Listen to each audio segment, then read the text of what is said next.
Ambil posisi saat teduh. Saat teduh dimulai.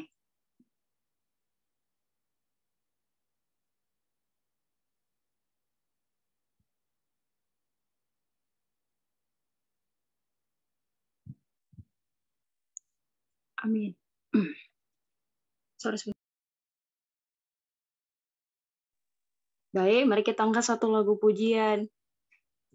Mohon maaf ya sebelumnya, nanti kalau contohnya saya agak batuk-batuk, mohon dimaklumi.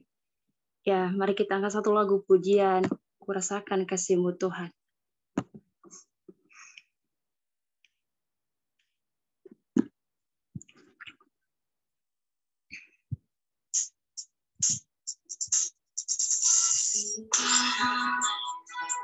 Mari kita tenangkan hati dan pikiran kita. Mari kita menyiapkan hati kita untuk mengundang kehadiran Tuhan pada saat ini.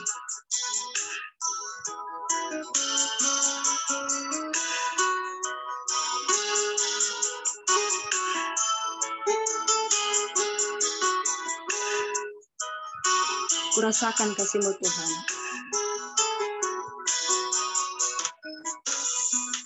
Kurasakan kasih-Mu Tuhan. Kurasakan kuasa-Mu Tuhan. Kurasakan kasih kuasa Roh Kudus. Kurasakan kehadiran-Mu. Kurasakan kasih-Mu Tuhan. Kurasakan kuasa-Mu Tuhan. Kurasakan kasih kuasa Roh Kudus. Kurasakan kehadiran-Mu.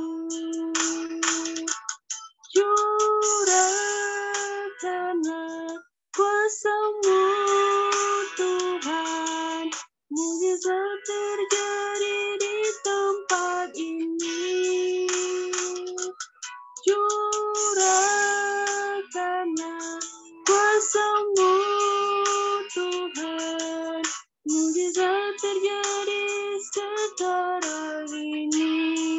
Haleluya.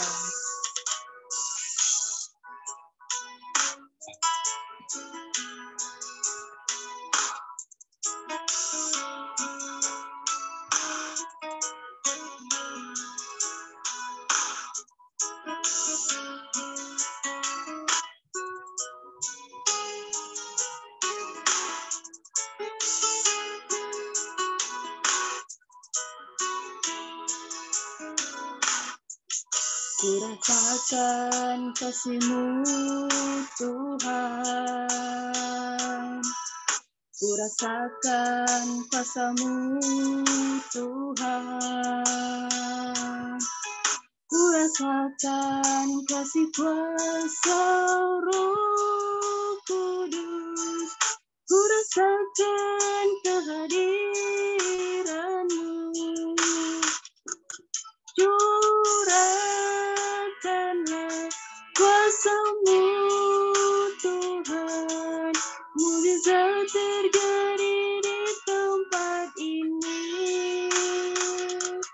Curahkanlah kuasa-Mu Tuhan. Mukjizat terjadi sekarang ini. Mukjizat terjadi sekarang ini. Amin. Baik, saya minta kesediaan Bang Alius untuk memimpin kita dalam doa pembukaan. Dipersilakan.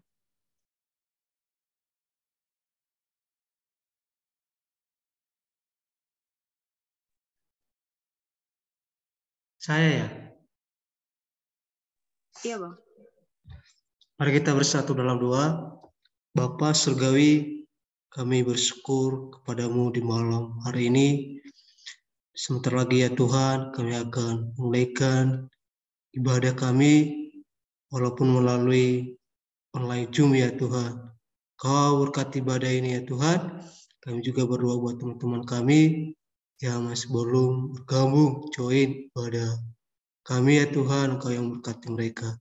Terima kasih ya Tuhan, kami serahkan ibadah ini ke dalam tangan-Mu, di dalam nama Yesus Kristus. Haleluya. Amin. Amin. Terima kasih, Bang. Baik. Mari kita angkat satu lagu pujian. Mohon maaf sebentar.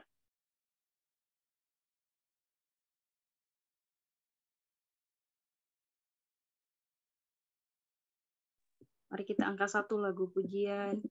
Bentar.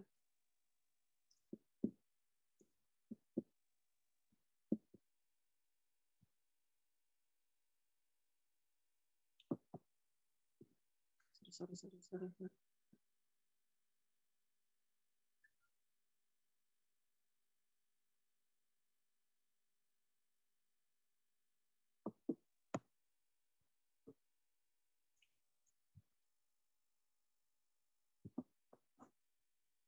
Mari kita angkat satu lagu pujian, Kecaplah dan Lihatlah.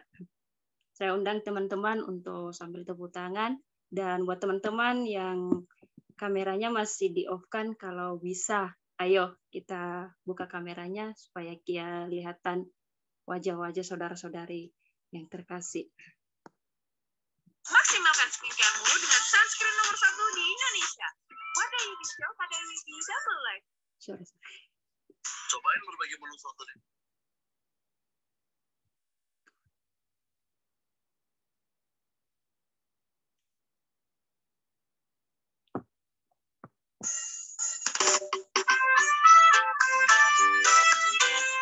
Ya, mari kita bertepuk tangan untuk memuji dan memuliakan nama Tuhan.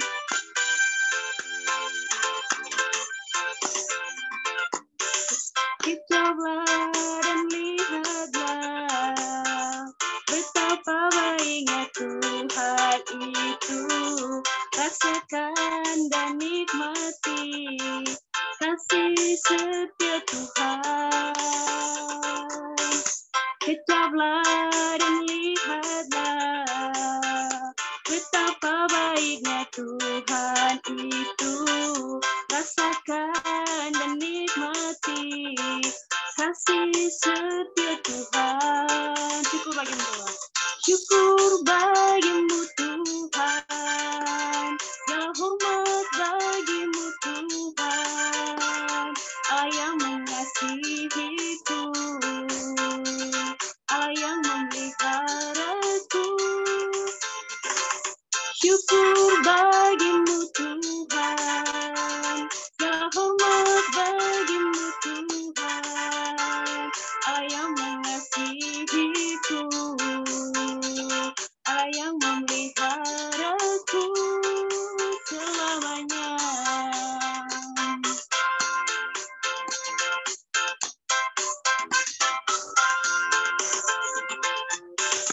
Kecaplah dan lihatlah betapa baiknya Tuhan itu. Rasakan dan nikmati kasih setia Tuhan. Kecaplah dan lihatlah betapa baiknya Tuhan itu.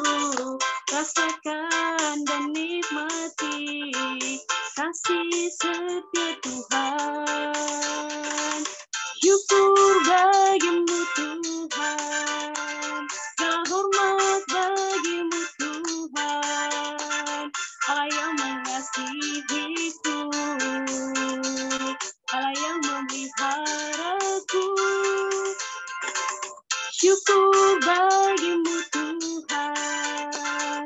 Ya hormat bagimu Tuhan. Allah yang mengasihiku,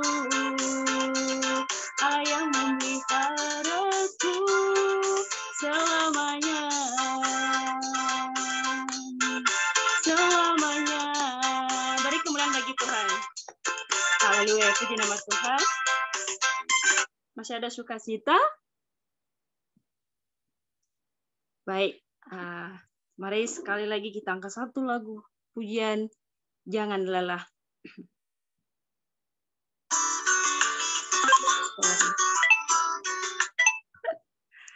Sorry.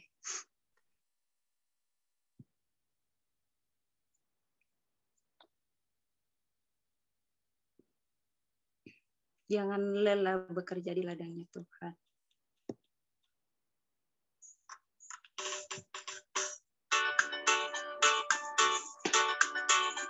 Ya, mari kita tepuk tangan untuk memuji dan memuliakan nama Tuhan.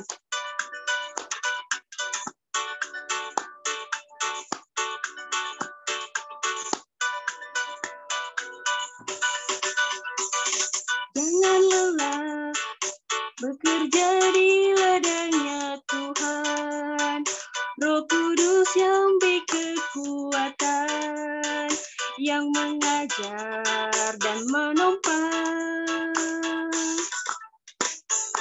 Tiada lelah bekerja bersamamu Tuhan, yang selalu mencukupkan akan segalanya. Ratakan sana bergelombang, timbunlah tanah yang berlubang, menjadi siap dibangun atas dasar iman. Ratakan tanah bergelombang, timbunlah tanah yang berlubang, menjadi siap dibangun di atas dasar iman.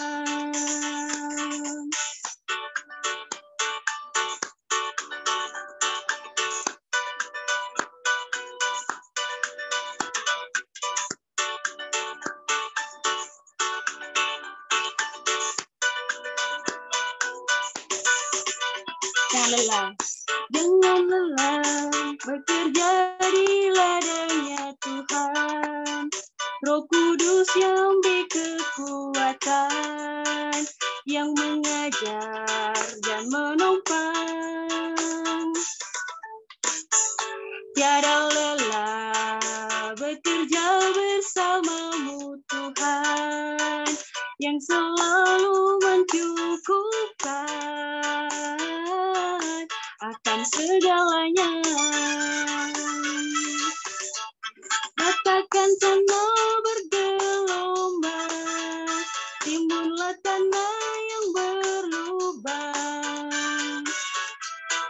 menjadi siap dibangun di atas dasar iman. Ratakan tanah bergelombang, timbunlah tanah yang berlubang, menjadi siap dibangun di atas dasar iman. Ratakan tanah bergelombang, timbunlah tanah yang berlubang, menjadi siap dibangun atas dasar iman. Ratakan tanah bergelombang, timbunlah tanah yang berlubang, menjadi siap dibangun atas dasar iman. Menjadi siap dibangun di atas dasar iman. Haleluya. Beri kemuliaan bagi Tuhan. Baik, saudara-saudari yang dikasihi Tuhan, bagi siapa yang sudah siap untuk mendengarkan firman Tuhan pada saat ini, mari kita katakan sama-sama, puji nama Tuhan. Baik, sebelum itu mari kita angkat satu lagu pujian. Sebentar ya.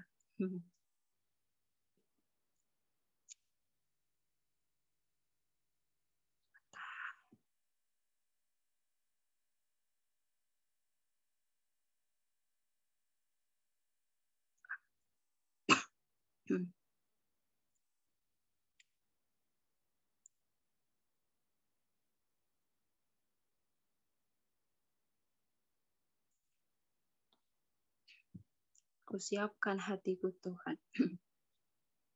Nah, mantap. Dan bagusnya diam-diam. Ini udah kayak putra ya.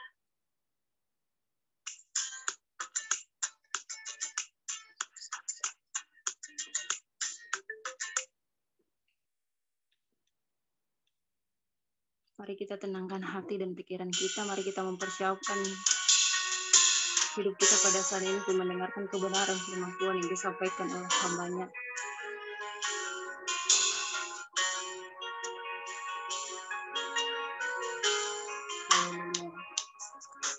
Kusiapkan hatiku Tuhan. Sorry. Sujud menyembahmu Tuhan hadiratmu saat ini. Curahkan urapanmu Tuhan bagi jemaatmu saat ini. Ku siapkan hatiku Tuhan untuk dengar firman-Mu.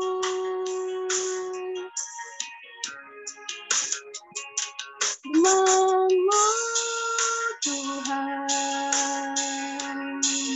tiada berubah.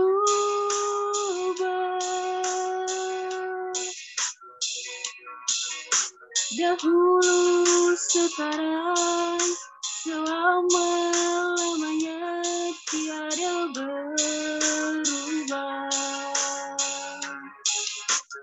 Firman-Mu Tuhan,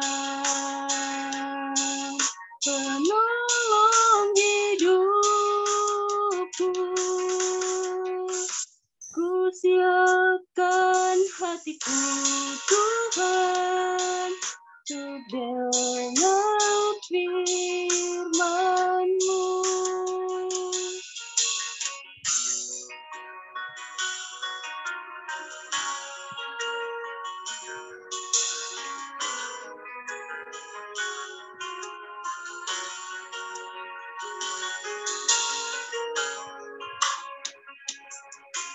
Ku siapkan hatiku Tuhan saat ini.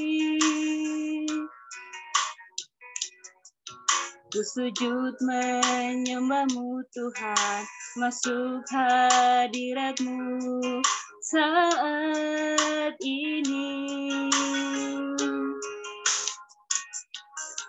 Curahkan urapan-Mu Tuhan bagi jemaat-Mu saat ini. Ku siapkan hatiku Tuhan untuk dengar firman-Mu.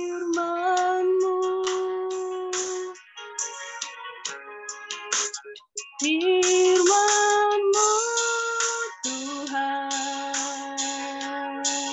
tiada berubah.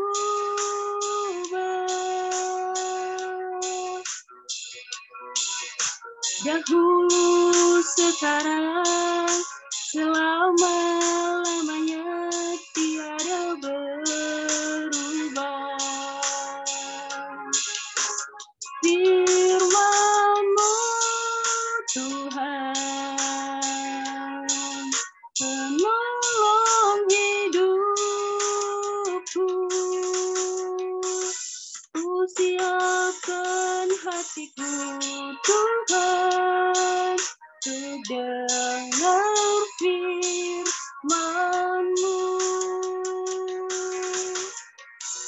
Ku siapkan hatiku Tuhan untuk dengar firman-Mu. Saya persilakan kepada Kameli. Mari kita berdoa. Kami siap bahkan kami mau membuka hati kami untuk mendengarkan kebenaran firman-Mu pada malam hari ini Tuhan. Kami sangat bersyukur dan berterima kasih buat waktu yang sangat indah pada malam hari ini. Boleh kami bertemu kembali melalui via Zoom bersama dengan rekan-rekan yang luar biasa yang terus maju di dalam Engkau untuk memuji dan menyembah Engkau, menyenangkan dan mengagungkan Engkau ya Tuhan sepanjang hidup kami. Berkatilah pemberitaan firman-Mu pada malam hari ini, biarlah apa yang disampaikan oleh hamba-Mu yang sangat lemah ini, biar semua seturut dengan kehendak-Mu dan boleh berasal dari kebenaran firman-Mu, kuasa Roh Kudus-Mu yang berbicara bagi kami semua, sehingga firman yang kami dengar pada malam hari ini boleh mengubah setiap hidup kami, supaya hidup kami lebih lagi disempurnakan di dalam nama Yesus Kristus bagi Sang Juru Selamat kami. Berkati kami semua pada malam ini, baik yang mendengar, terlebih-lebih juga hamba-Mu yang menyampaikan pada malam hari ini sebagai alat-Mu ya Tuhan, pakai di dalam nama Yesus. Kami mau dan kami mendengar menjadi pelaku firman-Mu. Berkati kami Tuhan, hadirlah di tengah-tengah kami, biar kuasa Roh Kudus-Mu yang berkuasa. Dalam nama Yesus Kristus kami berdoa. Amin. Shalom, selamat malam semuanya teman-teman. Salam, selamat malam. Bagaimana kabarnya satu minggu yang lalu kita sudah Puji melewati. Tuhan, kabar baik kakak. Alhamdulillah. Biasanya begitu ya. Alhamdulillah.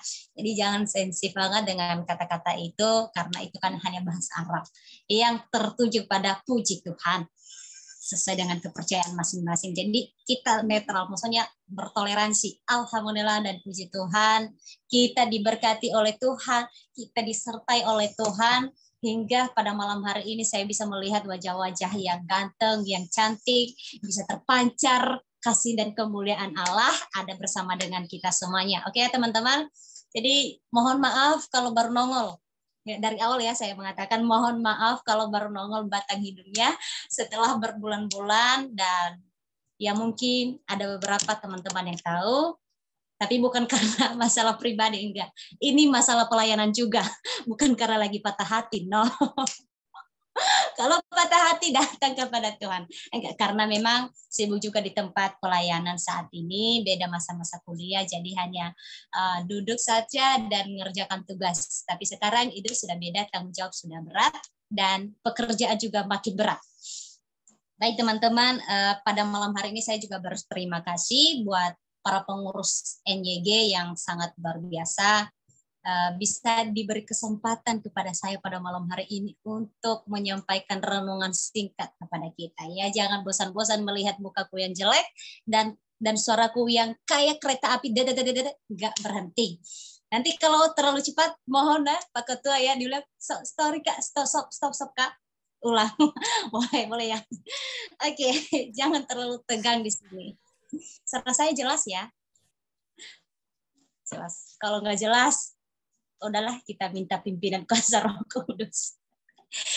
Oke, mungkin yang sudah lihat flyer atau link Zoom yang sudah dikirimkan di grup kita masing-masing, di mana saja, di situ ada tema kita, yaitu siapa yang tahu ya? Yang benar-benar teliti tadi siapa? Selain Pak Ketua ya, selain Pak Ketua. Pak Ketua udah tahu karena dia yang tulis. Selain Pak Ketua, ini teman-teman yang join pada malam hari ini. Tema kita pada malam hari ini apa ya? Makna serta pentingnya kejujuran. Yes. Makna serta pentingnya kejujuran. Makna serta pentingnya kejujuran. Jadi pada malam hari ini kita belajar tentang ada yang nyari. Makna serta pentingnya kejujuran. Jadi kita ambil di dalam, mungkin teman-teman udah bosan ya dengar ayat ini. Di dalam Mikha pasal yang ke-7 ayat yang pertama sampai yang ketiga. Yang buka Alkitab silahkan buka, dan yang bawa HP, Al-HP silahkan buka Al-HP-nya. Dan tolong dan didengarkan saja biar saya yang membacakan. Saya nggak membebankan kepada teman-teman. Mikha pasal 7 ayatnya yang ke pertama sampai yang ketiga. Judul keperikopnya kemerosotan akhlak Israel. Celakalah aku sebab keadaanku seperti pada musim pengumpulan buah-buahan musim kemarau. Seperti pada pemetikan susulan buah anggur, tidak ada buah anggur untuk dimakan atau buah ara yang kusukai. Ayat yang kedua, orang saleh sudah hilang dari negeri ini, dan tiada lagi orang jujur di antara manusia. Mereka semuanya mengincar darah, yang orang mencoba menangkap yang lain dengan jari. Ayat yang ketiga, tangan mereka sudah cekatan berbuat jahat. Pemuka menuntut, hakim dapat disuap, pembesar memberi keputusan sekehendaknya. Amin. Buat kebenaran firman-Nya pada malam hari ini, saya akan membagikan tema kita, yaitu tadi sudah disampaikan oleh Brother Linus Halawa ya, makna serta pentingnya kejujuran. Jadi sebelum masuk di situ, terlebih dahulu kita tahu apa sih latar belakang kitab ini, apa sih yang memunculkan timbulnya ayat-ayat seperti ini. Jadi kita tahu bahwa Mikha ini adalah seorang nabi yang kecil. Bukan karena kecil badannya kayak aku ya, bukan. Bukan sekecil itu, maksudnya dia adalah seorang nabi yang kecil yang datang dari pedesaan. Dibilang nabi kecil itu berarti suratnya itu hanya sampai pada pasal ke-7, 1-7. Jadi beda dengan Nabi Yesaya dari pasal 1 sampai pasal berapa ya, lupa. Jadi itu disebut nabi besar. Biasanya itu yang kita pelajari ya pada anak-anak teologi, itu biasanya dibedakan nabi kecil dan nabi besar. Jadi jangan bilang, oh karena dia badannya kecil. Enggak, siapa tahu sih waktu itu dia besar, gagah badannya. Ya, jadi jangan dibilang kecil. Maksudnya itu dia adalah seorang nabi yang datang dari pedesaan. Dia adalah seorang hamba Tuhan yang dipakai oleh Tuhan. Meskipun dia datang dari desa, ataupun dia bukan berasal dari keluarga yang kaya atau keluarga siapa saja, Tuhan tetap pakai. Mika berasal dari kota desa yang disebut Moroshet. Nanti kalau teman-teman lihat ada di pasal pertama ya, ada di situ. Di bagian selatan Yehuda. Mika adalah nabi dari pedesaan yang mengutus para pemimpin yang ada di Yehuda. Kenapa? Karena para pemimpin yang ada di Yehuda adalah pemimpin-pemimpin yang sudah bejat, atau namanya perilaku mereka tidak sesuai dengan kebenaran firman Tuhan. Maka dia di situ datang yang diutus Tuhan untuk mengutuk mereka. Jadi nabi-nabi palsu di sana ada, imam-imam palsu ada, semua juga, dan ada juga pedagang-pedagang yang memakai nama pedagang itu adalah biasa disebut ada tidak jujur. Nah, di sana banyak sekali, ternyata banyak banget ya di sana di Yehuda itu, ternyata bukan hanya di Indonesia saja.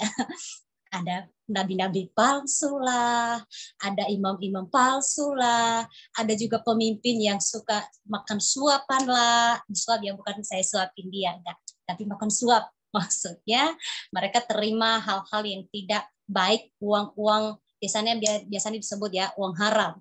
Uang haram itu berarti memalsukan kebenaran. Biasanya begitu ya. Saya juga kurang tahu karena saya tidak terlalu bagaimana dalam politik. Nah, dia sedang berkhotbah.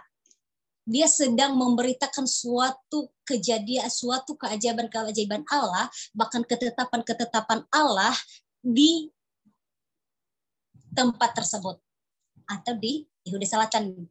Dia sedang berkhotbah di situ. Memerintah ataupun memberitakan suatu ketetapan Allah yang sesuai dengan kebenaran firman Tuhan. Itulah tugas dan pekerjaan yang dijalankan oleh nabi tersebut. Jadi tujuannya adalah untuk memperingatkan bangsa-bangsa akan kepastian hukum ilahi. Dia memperingatkan mereka pastikan adanya namanya hukum ilahi atau hukum Allah akan perilaku dan dosa-dosa yang dilakukan oleh bangsa tersebut atau pemimpin-pemimpin yang ada di sana. Dia memperingatkan hal tersebut. Dia mengingatkan supaya bangsa tersebut berbelok dari jalan yang rusak, mereka masuk ke jalan yang benar. Itu tujuan nabi ini, kenapa dia diutus Tuhan datang ke tempat yang sangat luar biasa banget dibilangnya ya. Misalnya ada dalam kalau dibaca dari belakang, dari ayat-ayat sebelumnya dan pasal-pasal sebelumnya, di situ dibilang adalah bangsa yang bejat. Karena perbuatan mereka sangat fatal banget. Mereka suka menindas, mereka sudah tidak ada namanya keadilan lagi di sana. Nah, kita belajar dari pasal yang pertama, dari ayat yang pertama, dia mengatakan di sini, celakalah aku. Ini adalah suatu tangisan atau pergumulan atau teriakan hati seorang nabi yang disebut dengan Nabi Mikha ketika dia melihat kehidupan bangsa yang ada di situ. Dia melihat bagaimana perbuatan yang mereka lakukan. Dia melihat bagaimana sikap yang mereka tunjukkan kepada sesama mereka. Dia mengatakan, celakalah aku, kadangku seperti pada pengumpulan buah-buahan di musim kemarau. Sudah tidak ada lagi harapan. Di situ ketika Tuhan mengutus Nabi Mikha, ketika dia diutus oleh Tuhan di sana, dia sangat sedih. Dia sangat merasa kesepian karena melihat kehidupan bangsa yang ada di bangsa selatan atau bangsa Israel yang perbuatan atau akhlaknya itu sudah sangat tidak bisa dibatasi lagi. Jadi dia sangat sedih sekali. Dia sangat kesepian. Tuhan, dia tidak menemukan lagi sesuatu yang benar di dalam bangsa tersebut. Dia tidak bisa melihat bagaimana lagi kehidupan mereka lurus. Dia nggak melihat lagi hal tersebut. Dia nggak menemukan lagi. Dia nggak mendapatkan lagi. Tetapi yang Mikha dapatkan saat itu adalah perbuatan-perbuatan yang sangat tidak baik. Ataupun mereka suka menindas. Kita melihat di latar belakang tadi. Mereka suka menindas, mereka suka melakukan sesuatu yang tidak sesuai dengan firman Tuhan. Karena mereka adalah pembesar-pembesar, maka mereka juga yang menindas bangsa-bangsa yang kecil. Maksudnya itu rakyat mereka juga. Itu adalah suatu ungkapan yang disampaikan oleh Mikha kepada Tuhan. Itu adalah suatu perenungannya dia atau pergumulannya dia sampaikan kepada Tuhan. Celakalah aku, betapa sedihnya dia itu. Itu seruan hati. Betapa sedihnya dia melihat bangsa itu sudah tidak adil lagi, sudah tidak ada di jalan kebenaran lagi. Dia sedih sekali. Di ayat yang kedua dia mengatakan, orang yang saleh sudah hilang dari negeri, dan tiada lagi orang jujur di antara manusia. Mereka semuanya mengincar darah, yang seorang mencoba menangkap yang lain dengan jaring. Jadi dia melihat ketika dia mengatakan hal seperti itu, menggambarkan bahwa dalam ayat ini dia menggambarkan bahwa di dalam bangsa itu tidak ada lagi orang-orang yang jujur, tidak ada lagi orang-orang yang saleh, tidak ada lagi orang-orang yang benar, yang hidup seturut dengan kehendak Allah. Hidupnya benar-benar menjadi teladan. Dia sulit mendapatkan lagi itu. Ketika dia melihat, dia sulit mendapatkan orang-orang yang bisa diajak kerjasama untuk menjadi pemberita-pemberita kebenaran. Sulit sekali. Dia tidak mendapatkan lagi. Kalau memang pola pikir namanya si Nabi Mikha ini sama dengan pola pikir kehidupan rakyat yang ada di sekelilingnya ataupun di lingkungannya dia, bisa saja dia ikuti gaya hidup mereka. Supaya dia nggak merasa kesedihan, merasa kesepian.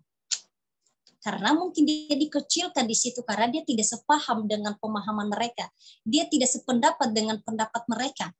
Karena dia yang diutus Tuhan, maka setiap teguran itu memang keras. Tetapi bagi orang yang masih hidup dalam kedagingan, maka itu sangat bertentangan bagi mereka. Maka pada akhirnya mereka mengucilkan. Itulah yang dirasakan oleh Mikha. Dia merasa sepi, merasa sedih. Ada yang merasa kesepian? Angkat tangan. Oh, gak ada ya, puji Tuhan. Jangan merasa kesepian, ada Tuhan di sisi kita. Dia merasa sepi pada waktu itu, kesepian banget. Karena dia melihat mereka, dia melihat bangsa yang dipimpinnya dalam kerohanian sudah tidak ada namanya kejujuran, kesalehan, kebaikan. Semuanya yang ada di situ adalah penindasan dan lain sebagainya. ada kecurangan lah, banyak di situ. Hingga di ayat yang ketiga, tangan mereka sudah cekatan berbuat kejahatan. Berarti sudah tidak berfungsi lagi yang namanya mata rohani mereka. Sudah tidak berfungsi lagi kecekatan mereka dalam mengincar bagaimana kita hidup benar di hadapan Tuhan. Tetapi mereka cekatan, tangan mereka cekatan untuk melakukan suatu kesalahan yang fatal di hadapan Tuhan. Mereka sangat cekatan untuk melakukan perbuatan-perbuatan untuk menindas sesama, mengatakan bahwa saya yang paling berkuasa, saya yang paling dihormati, dan lain sebagainya, dan banyak sekali. Teman-teman, kalau kita baca kisah kehidupan bangsa Israel, memang luar biasa banget ya. Bagi teman-teman yang suka baca kitab-kitab sebelumnya, kisah hidup bangsa Israel itu pokoknya, mungkin kita tidak mampu melakukan yang saat ini anak-anak Tuhan yang ada pada saat ini tidak mampu. Tetapi mereka mampu. Tapi kita mau lihat, meskipun mereka selalu melakukan hal-hal tersebut, tetapi Tuhan tetap mengasihi mereka.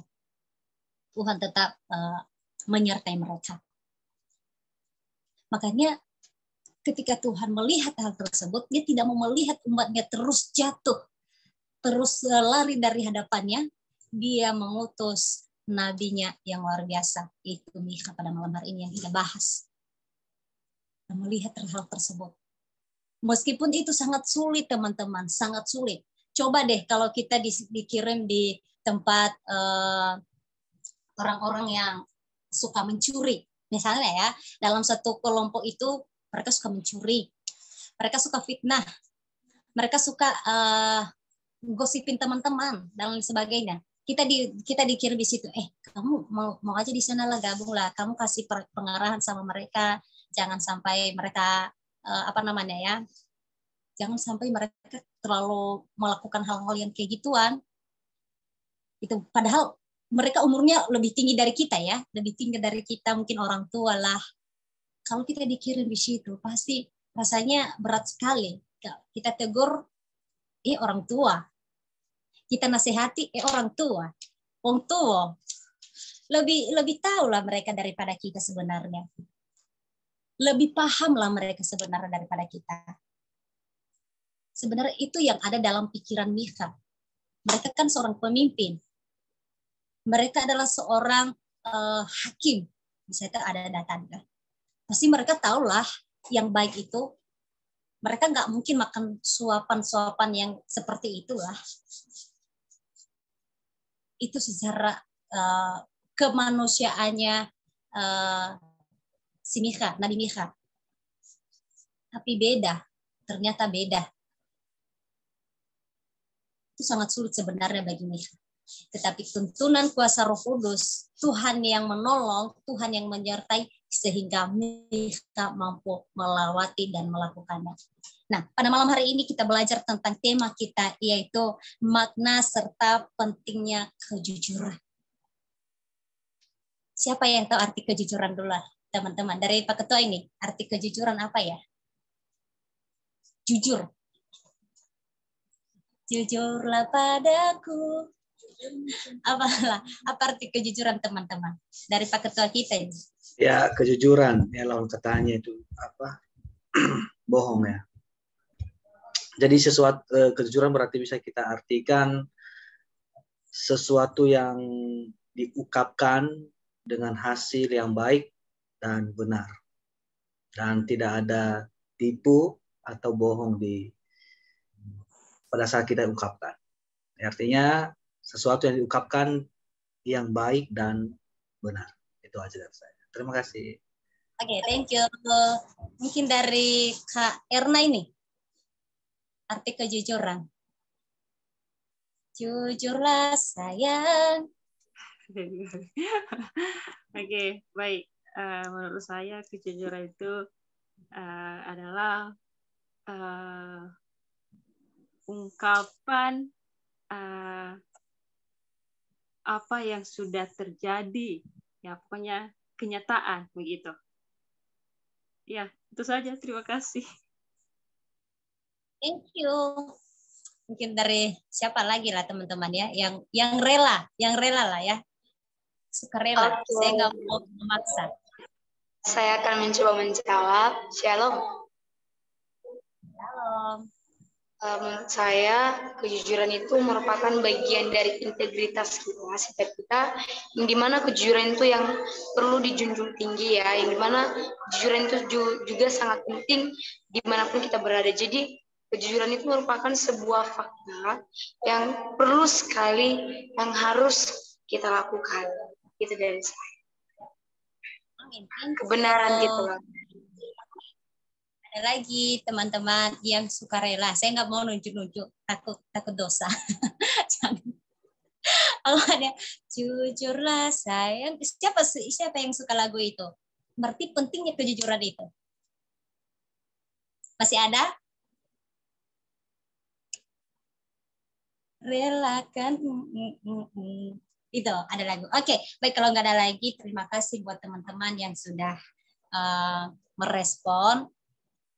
Arti kejujuran tadi sudah, yaitu ungkapan, sesuai kenyataan, fakta, gitulah. Jadi dalam Kamus Besar Bahasa Indonesia, biasanya kejujuran itu lurus hati, tidak berbohong, berbicara apa adanya. Arti semua benar yang disampaikan oleh teman-teman. Berbicara apa adanya. Berarti tidak ada suatu kebohongan dalam suatu perkataan yang disampaikan, yang diungkapkan, yang diutarakan. Berarti itu semuanya benar. Kenapa kita belajar pada malam hari ini dan apa kaitannya tentang kebejatan atau kemerosotan moral? Karena kita melihat kejujuran adalah hal yang paling tertinggi dalam kehidupan kita, di dalam akhlak kita, itu yang paling penting. Coba di teman-teman kalau misalnya dalam pekerjaan, bukan nilai yang ditanyakan dan bukan nilai yang paling dihargai. Misalnya nilaimu berapa sih? Enggak. Nilai ijazahmu berapa? IP-mu berapa? Enggak. Tapi yang paling dilihat itu dalam pekerjaan adalah kejujuran, kedisiplinan. Itu yang dilihat, itu yang dinilai. Dan itu yang dinilai diterima. Berarti kejujuran adalah ada di dalam namanya etika kehidupan kita. Nah, kenapa kita bahas pada malam hari ini? Karena kita melihat bagaimana kehidupan bangsa yang ada di sana dan bagaimana juga perannya yang namanya nabi yang diutus di sana. Dia jujur menyampaikan apa yang berasal dari Tuhan. Mau sakit hati kamu kah? Mau kamu benci sama aku kah? Terserah, intinya apa yang disampaikan oleh Tuhan, saya sampaikan kepada bangsa ini. Jadi etika ataupun kejujuran di dalam bangsa itu sudah tidak ada lagi. Mereka suka melakukan kecurangan tadi. Apa pedagang-pedagang suka bercurang? Mereka malah nggak ada lagi namanya kejujuran. Orang saleh tidak ada lagi di sana. Karena terlalu mengikuti arus gelombang keinginan daging. Keegoisan yang ada di sana.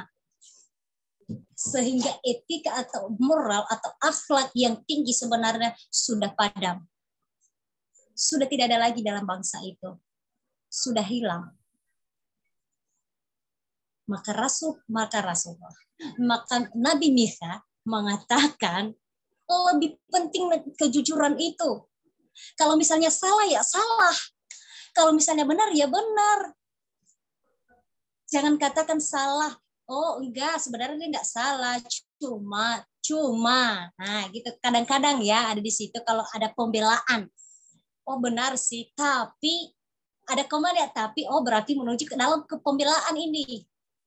Oh sebenarnya aku lihat tapi gitu.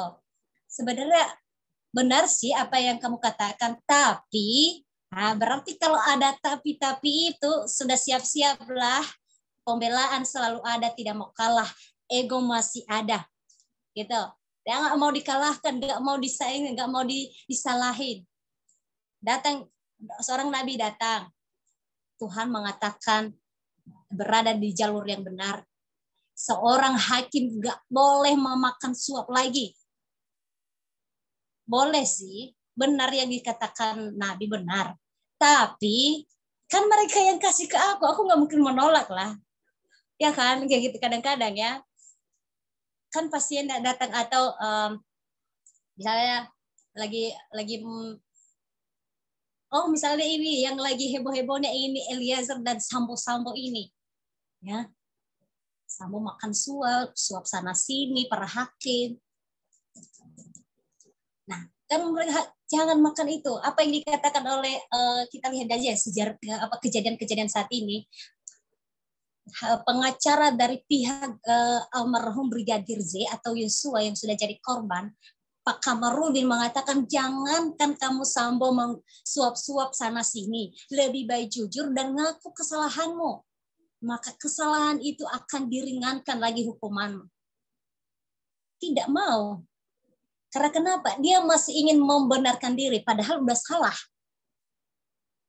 Dia masih mau menegakkan keegonya yang ada di dalam dirinya. Dia mengatakan bahwa saya benar, saya paling berjasa ataupun saya paling berkuasa. Dulu itu beberapa banyak masalah-masalah yang saya tangani. Jadi semua selesai. Tapi dia nggak tahu bahwa kejujuran itu adalah kunci dari segala sesuatu. Kadang kalau orang mengatakan kejujuran itu adalah kunci dari segala kesuksesan. Benar itu. Tapi apa hasil dari kejujuran Eliezer? Dari 12 tahun jadi 1 tahun 6 bulan. Wow, luar biasa banget ya. Andai saja ini kita lihat ya, andai saja karena Kamarudin lagi memberi tanggapan ya dalam vonis-vonis mereka. Andai saja si pihak namanya Sambo atau Ibu PC jujurlah padaku. Kan ada lagu itu ya. Sebenarnya itu benar. Jujur apa adanya. Jujur datang dan minta maaf. Aku sudah hilaf dan aku sudah menembak anakmu. Apa salahnya? Memang itu namanya kejujuran itu memang berat bagi orang-orang yang susah untuk memundurkan namanya egonya. Tapi yang mendahulukan Tuhan dalam hidupnya, yang menaruh Tuhan dalam hidupnya, maka kejujuran itu tidak pernah sulit buat dia. Dia mampu melakukannya. Tetapi bagi bangsa ini tidak, itu sangat sulit bagi mereka. Gak mau, karena kenapa? Sudah terlalu nyaman dengan kehidupan di duniawi. Kalau saya jujur, berarti tidak dapat suapan dong. Kalau saya jujur, berarti nggak dapat lagi cuan-cuan. Kalau saya jujur, berarti hasil dagangan saya yang selama ini di atas 100-an, kok jadi 30-an? Nah, kan jadi hal seperti itu kan nggak terima, nggak maulah, karena sudah terlalu nyaman, sudah terlalu senang. Hanya jangan terlalu nyaman-nyaman ya. Kalau terlalu nyaman bahaya.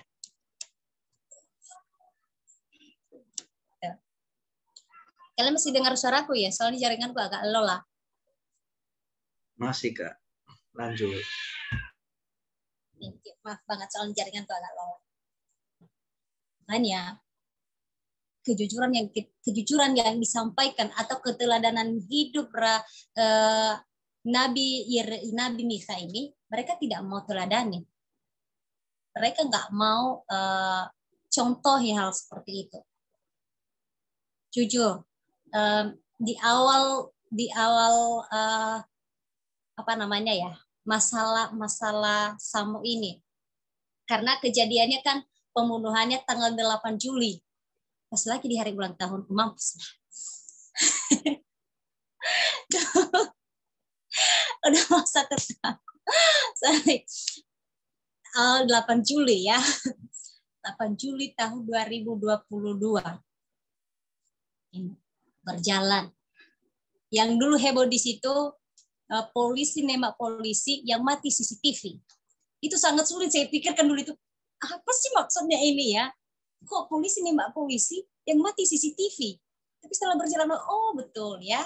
Jadi CCTV ini sudah dilemparkan kemana-mana, sudah tidak ada lagi. Katanya kesambar petir, mana ada ya.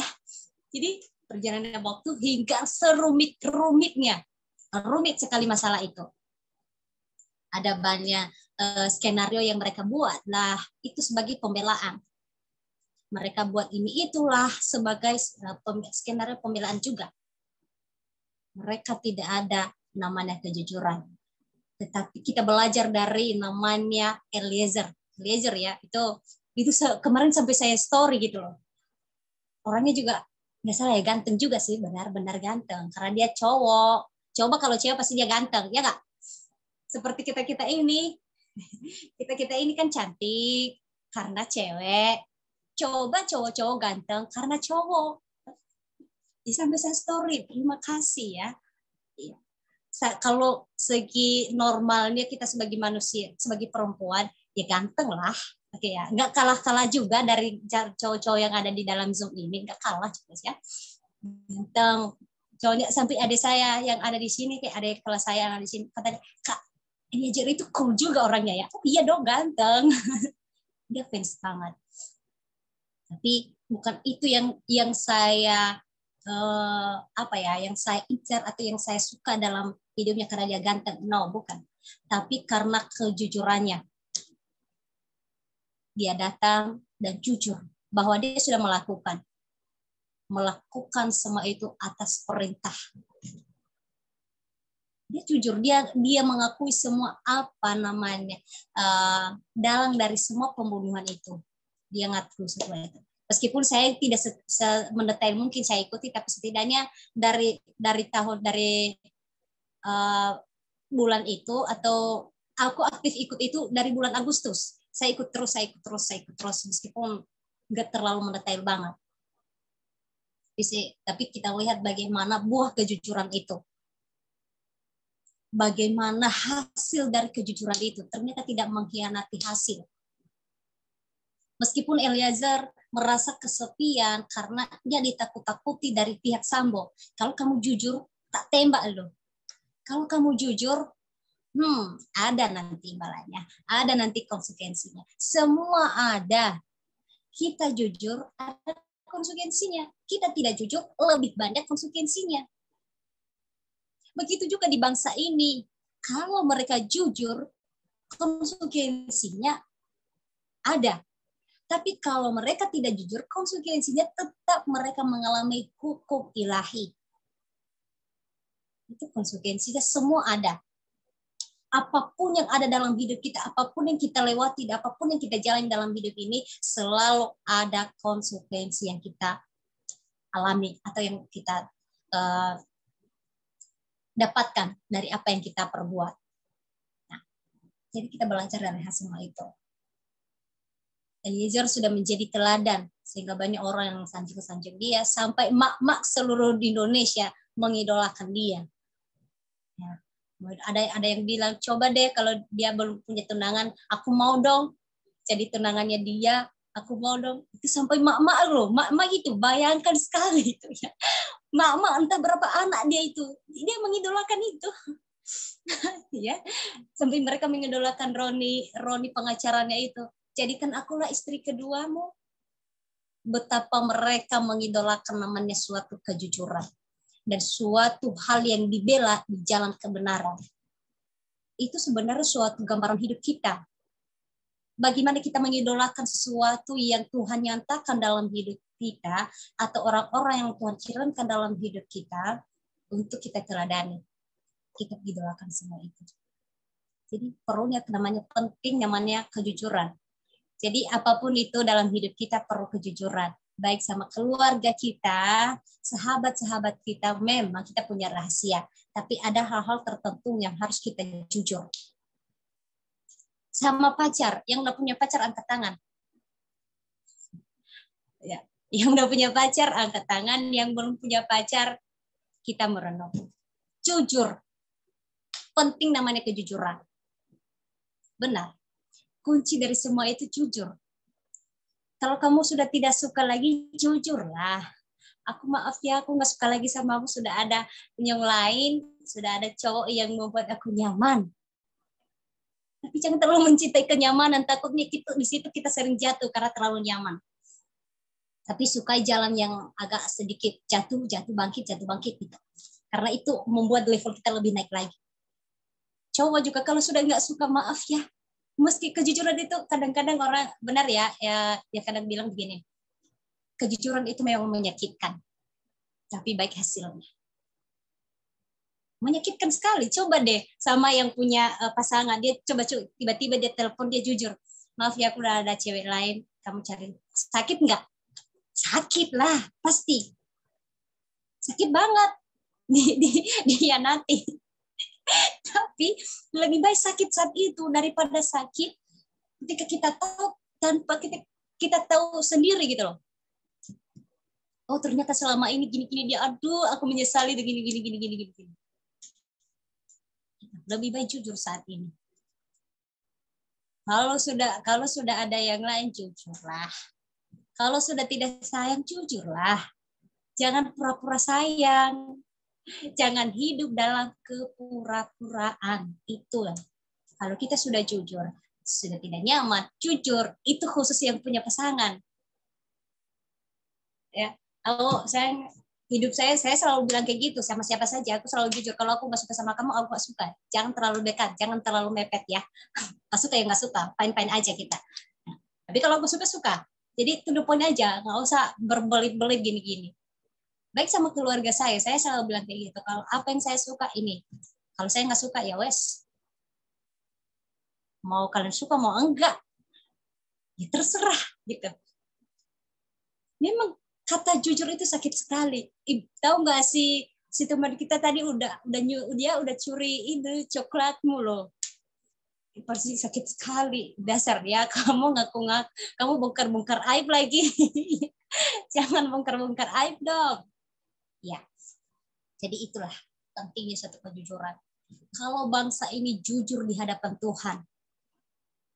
Kalau bangsa ini mereka mengutamakan Tuhan, maka hukuman ilahi akan diringankan dalam bangsa tersebut. Jadi ada dua hal yang perlu kita belajar. Kenapa pentingnya yang namanya suatu kejujuran dan apa manfaatnya dalam hidup kita? Yaitu yang pertama, yang harus kita lakukan supaya hidup kita selalu ada dalam jalur kebenaran, yaitu takut akan Tuhan. Kalau kita takut akan Tuhan, maka kita akan tidak mau mengatakan hal-hal yang tidak sesuai dengan kebenaran firman Tuhan. Yang tidak sesuai dengan hal-hal yang tidak diinginkan oleh teman-teman, oleh orang lain. Kunci pertama kita jujur adalah takut akan Tuhan. Kalau kita takut akan Tuhan, maka semua yang kita lakukan kita mampu melewati itu semua. Kita mampu mengatakannya.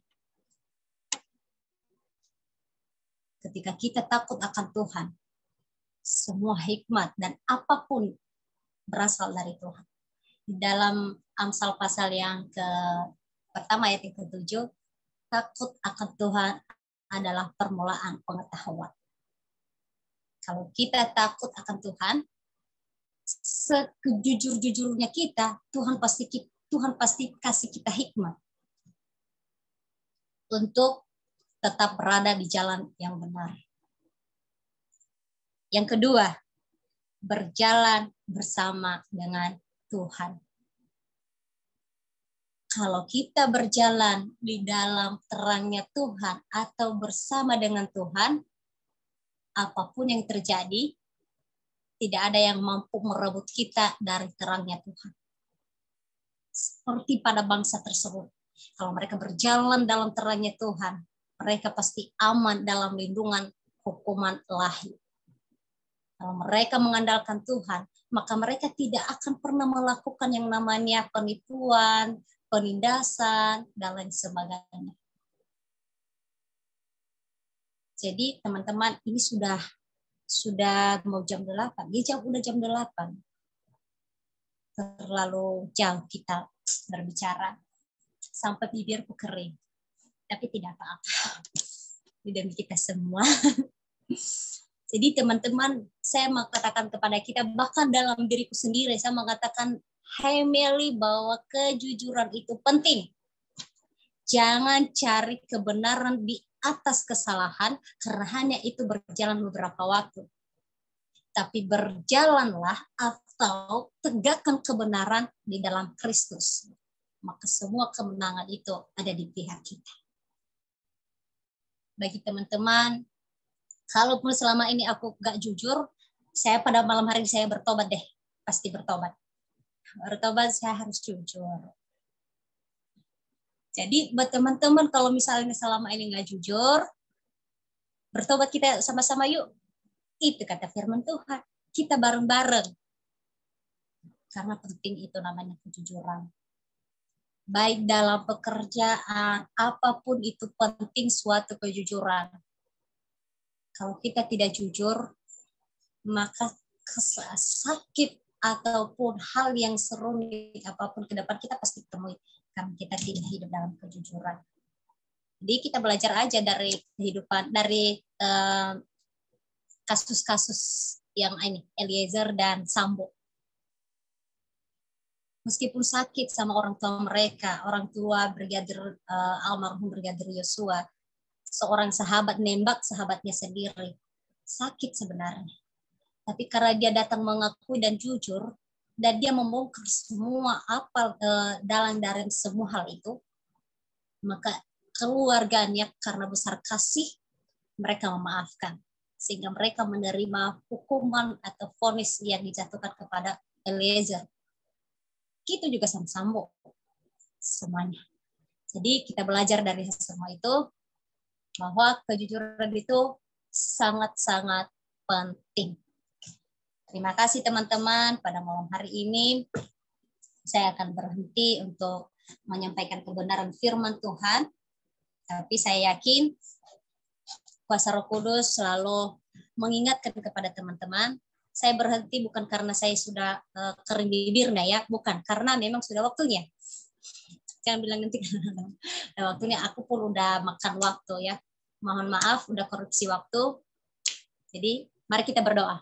Ke depan saya nggak korupsi lagi lah. Mari kita berdoa. Terima kasih Tuhan buat kebenaran firman Tuhan yang selalu mengingatkan kami, membawa hidup kami supaya lebih jujur lagi di hadapan-Mu dalam bentuk apapun. Biarlah kami menjadi anak-anak yang jujur dalam pelayanan-Mu, pekerjaan-Mu ya Tuhan. Kami mohon pimpinan kuasa Roh Kudus-Mu agar kami mampu melakukannya, agar kami mampu melewatinya. Karena kami percaya bahwa tanpa kuasa-Mu, tanpa kepenyertaan-Mu, kami tidak mampu. Mampukan kami Bapa, dan hapuskan ego kami agar kami hidup seturut dengan kehendak-Mu. Berkati semua kami yang mendengar kebenaran firman Tuhan agar menjadi pelaku-pelaku kebenaran-Mu, dan biarlah kuasa Roh Kudus-Mu yang senantiasa selalu berbicara dalam setiap hati kami, meskipun hamba-Mu berhenti, tapi kuasa-Mu yang tidak pernah berhenti bagi kami semua. Terima kasih. Acara selanjutnya kami serahkan dalam tangan. Hanya dalam nama Yesus kami berdoa. Amin. Saya serahkan kepada MC.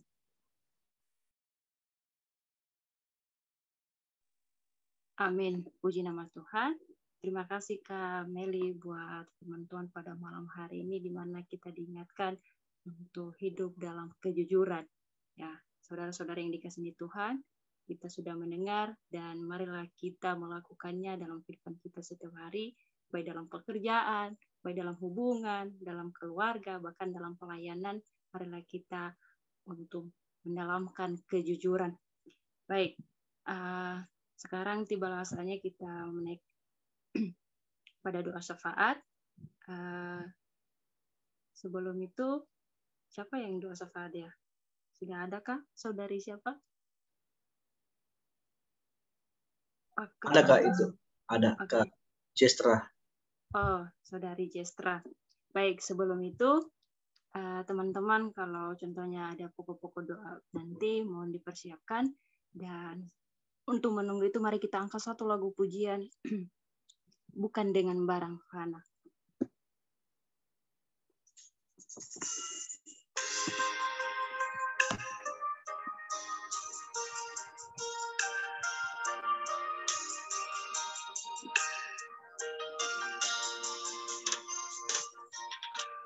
Bukan dengan harapannya kau membayar dosaku,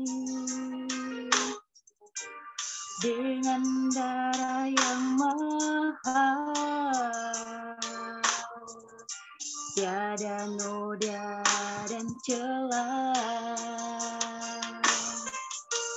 Bukan dengan emas perak kau menebus diriku, oleh segenap kasih dan pengorbananmu, ku telah mati dan tinggalkan cara hidupku yang lama. Semuanya sia-sia dan tak berarti lagi. Hidup ini ku letakkan pada mezbamu ya Tuhan. Jadilah padaku seperti yang kau ingini.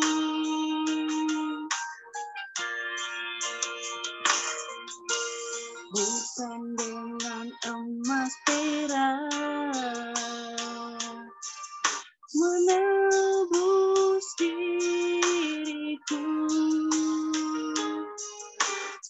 oleh segenap kasih dan pengorbananmu, ku telah mati dan tinggalkan cara hidupku yang lama. Semuanya sia-sia dan tak berarti lagi. Hidup ini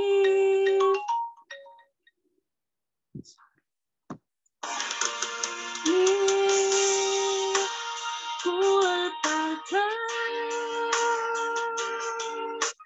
pada mezbamu ya Tuhan.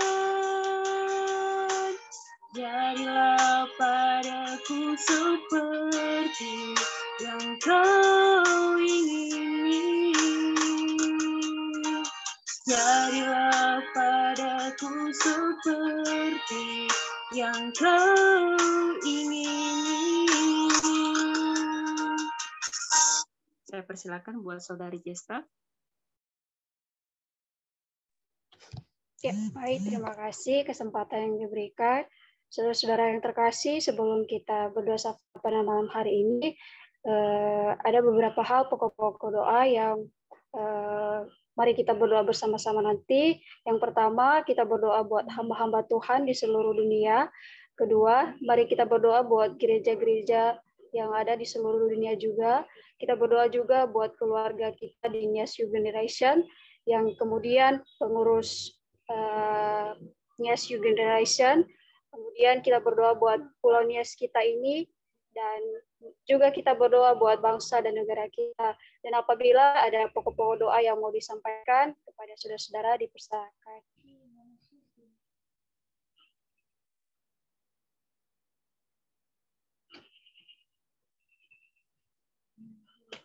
Ya, baik, kalau tidak ada, saudara-saudara, marilah kita berhimpun di dalam doa, marilah kita bersatu di dalam doa.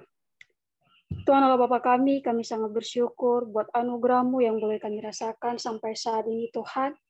di mana dari tadi pagi Bapa hingga sampai pada malam hari ini, Engkau telah menolong kami dan menyertai kehidupan kami, dan Engkau telah memberikan kesempatan yang baik kepada kami pada malam hari ini Tuhan, hingga kami bisa melakukan ibadah pada malam hari ini. Tuhan Yesus, terima kasih buat anugerah-Mu yang boleh kami rasakan. Tiada balasan dari kehidupan kami anak-anak-Mu Tuhan, selain doa dan ucapan syukur yang boleh kami naikkan di hadapan Engkau.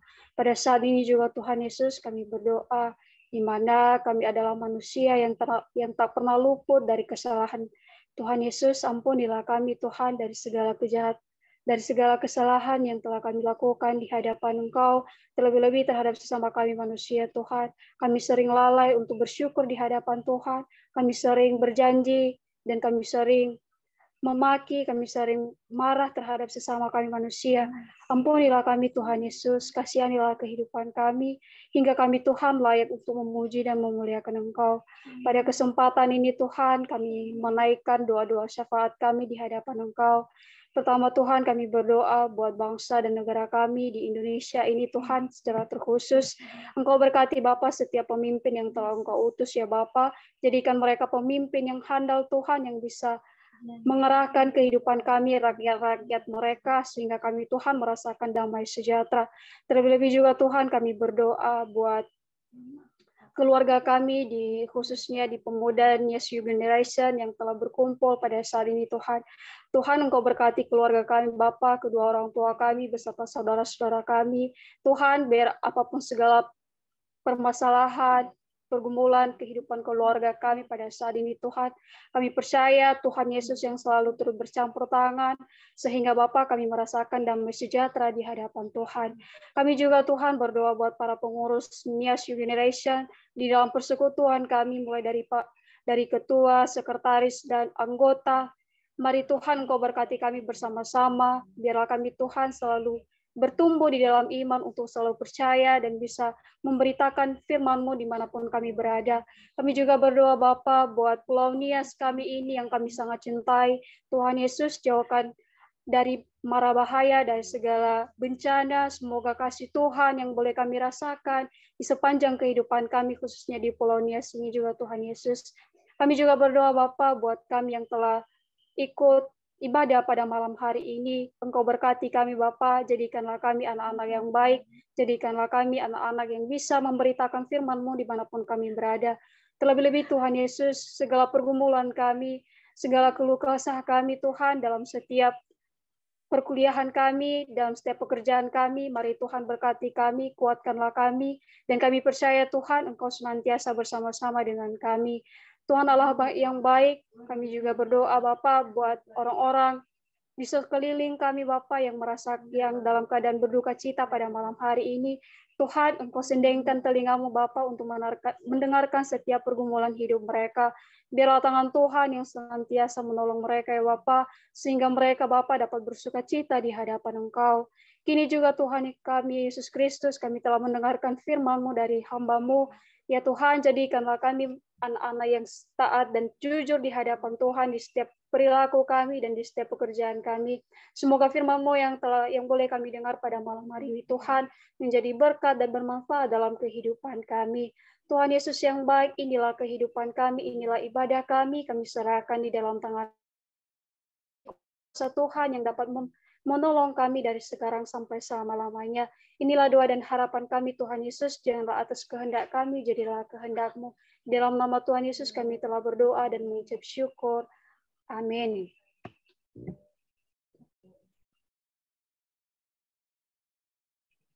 Amin. Baik, terima kasih Saudara Jestra.